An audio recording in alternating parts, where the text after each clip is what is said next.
Welcome back to the York Woods. So today on the channel, I got a different truck. Not that I didn't like my old truck, it was just one of those that was getting high in mileage. Picked up this 2500 Duramax diesel, and I wanted to show you a couple things that I had on my old truck that I really want to put back on this new truck that it didn't come with, or basically that's because I made them custom.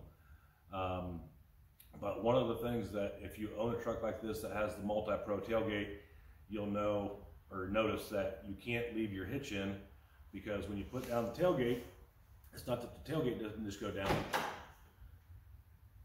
If you leave your hitch in, you now have a dent in your tailgate. Awesome feature though, has a step you can climb up in. One of the things I'm going to put across is a tailgate storage, or bed storage, that I had in my previous truck. I'll put a picture up right now. That goes from side to side, keeps things from sliding up to the bulkhead of the bed. So I'm going to get started on that. And another thing, that since I can't leave my hitch in, I'm going to do something that is, I actually picked it up for my Splitfire 165V, a place to mount the receiver. So stay tuned. So like I had mentioned, if you leave your receiver in, there's not a whole lot of room for error. So basically what it boils down to is on each side of the bed there are pockets, and this is on most manufacturers' truck beds and bed liners even, that you can slide in your 2x material down into the groove, and it will keep things from sliding all the way up to the front. So get to work here and see what we do. So apparently my old truck bed was substantially shorter than my new truck bed, so I'm roughly about 6 to 8 inches wider here. So I won't be able to have this double stacked like I did in my previous truck, but we're going to cut this board up since it already has the radiuses in the bottom, and we'll attach it to the other piece and make it wide enough. So this is actually pretty simple. All I did was measured out roughly about 18 inches. Took my square and my marker, made a line, and now I'm just going to cut them off.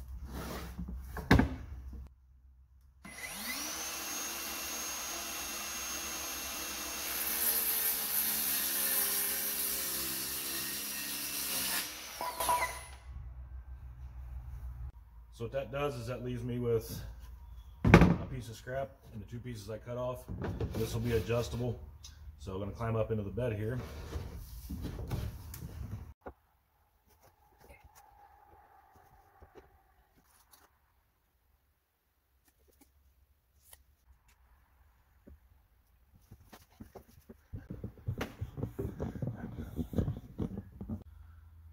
So I am going to stagger this way I can slide 2x material underneath of it, and you'll see why at the very end.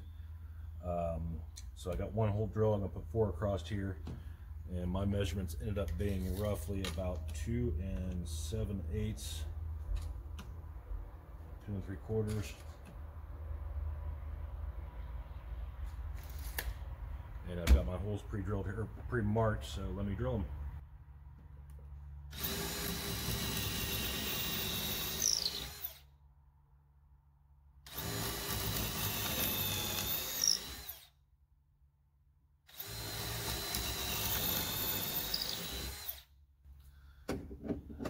I am using lag bolts that are about 2.5 inches long.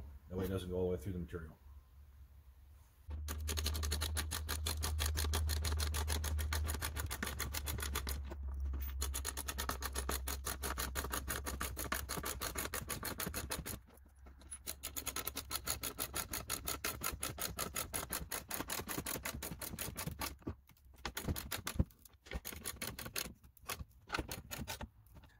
Now I could have taken my time and took a spade bit and countersunk those, but I really didn't want to, because in the future I may put a bracket on the back side of these, so I didn't want them countersunk. I wanted them to be flush with the 2x.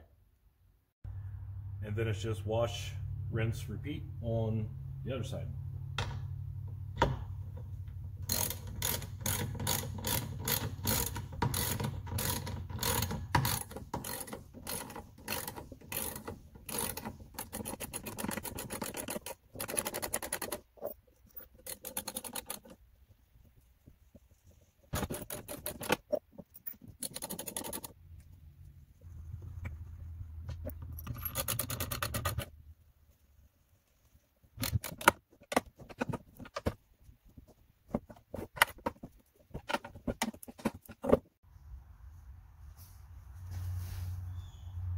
So now it's time to test fit it.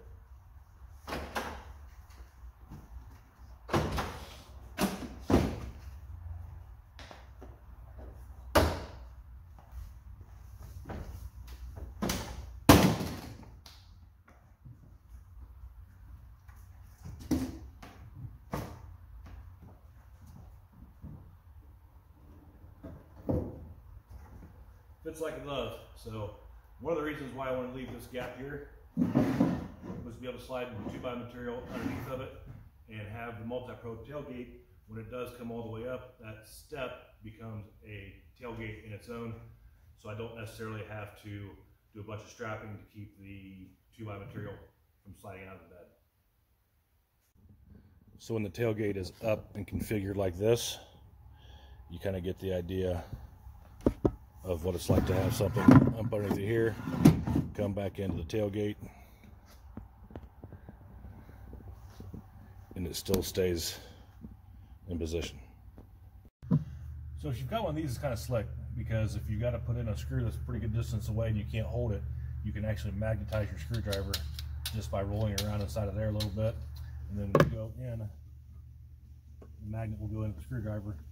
So this is where my hitch is going to live. Pretty simple install, 2 screws. You just find the location where it sets. Now I'm going to slide this underneath here and I'll trim this out later. But basically the hitch just is going to slide in there. This is an old farm pit. Not going anywhere.